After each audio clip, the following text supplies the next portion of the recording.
March the 10th, amphibians, reptiles and fish.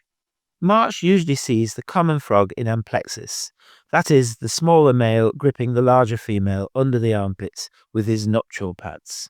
These pads are small, rough patches of skin on his forelimbs.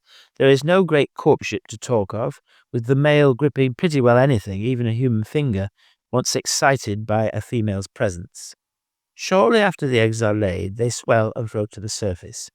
Many small garden ponds are used for breeding and often cannot support the large number of eggs that are laid in them. 2 or 3 weeks after the first common frogs start breeding, toads repeat the same mating ritual, moving towards their favourite ponds. This is usually in the evening and commonly in wet conditions. They seem to prefer deeper ponds, whereas newts seem to need emergent vegetation around the edges. It is now the time when toads cross roads, and in certain places drivers are warned with signs to take care.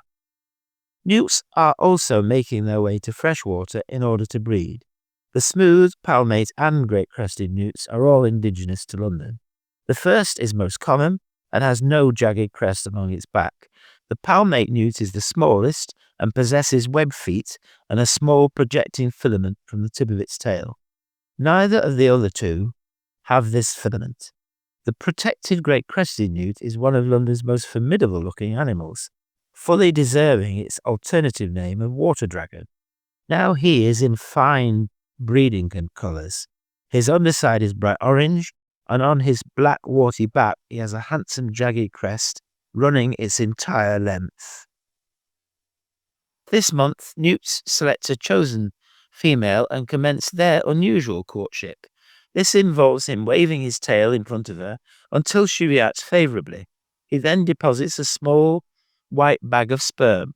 After this, he positions her so that she can pick up the bag with her cloaca. This can be a bit of a hit-and-miss affair, with perhaps only half being transferred successfully. However, this matters little, as he goes through the same ritual again and again with her, or any other female, till he achieves success. Amazingly high numbers of newts can congregate in their favoured ponds, perhaps 1,000 or more. This spectacle is best seen in the late evening by torchlight in such places as Joyden's Wood or Epping Forest. Newts can live up to 20 years, and consequently their preferred breeding ponds need protection. Reptiles. March is also a surprisingly good month to see reptiles. Even terrapins may be seen at the edges of water bodies such as Lonsdale Road Reservoir. The reason for this is that at this time of year most reptiles are sluggish. They leave their hibernacula, tempted out by the sunshine, soak it up and then return below ground. When basking in the sun, they are slow to move off, and consequently we have a better chance of seeing them. Southern-facing slopes on acid heaths are good places to look, especially in the Darrant Valley. Slowworms are the most likely reptile to be seen. These unusual creatures have even penetrated to the central areas of London along railway embankments. Although they look like large worms, they have small eyes and a forked tongue, and are in fact legless lizards.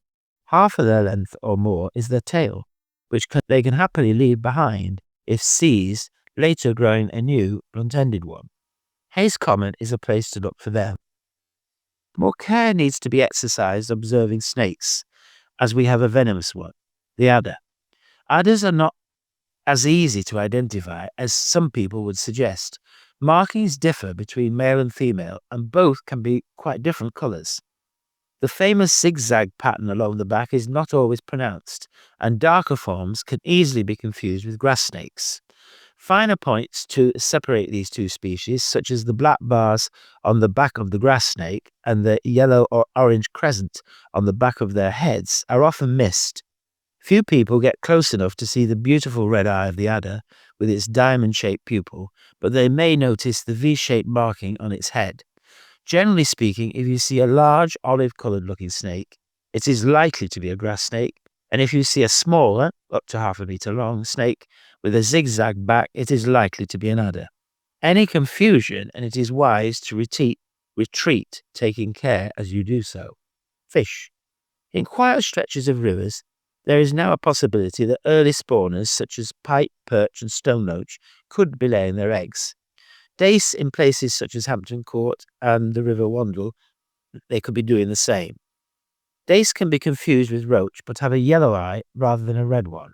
When looking down at a fish from a bridge, as you often can at Mordenhall Garden Centre, you can't usually see an eye. However, fins are usually visible, and the red ones would at first tend to indicate either a roach or a rudd. The dorsal fin of a roach is in the centre of its back and slightly further back in a rudd. Also, the back of a rudd tends to be more yellow in colour. Any dace would tend to have fins, far less red, and they are usually slimmer and less deep-bodied. Bream tend to have much darker fins, although hybrids can have red ones. Chub, which is normally what you see at Morden, are usually given away by their wide head, wide mouth, and thick lips. They also have red fins, and a tendency to hang around places where they are fed, as they are at Mordenhall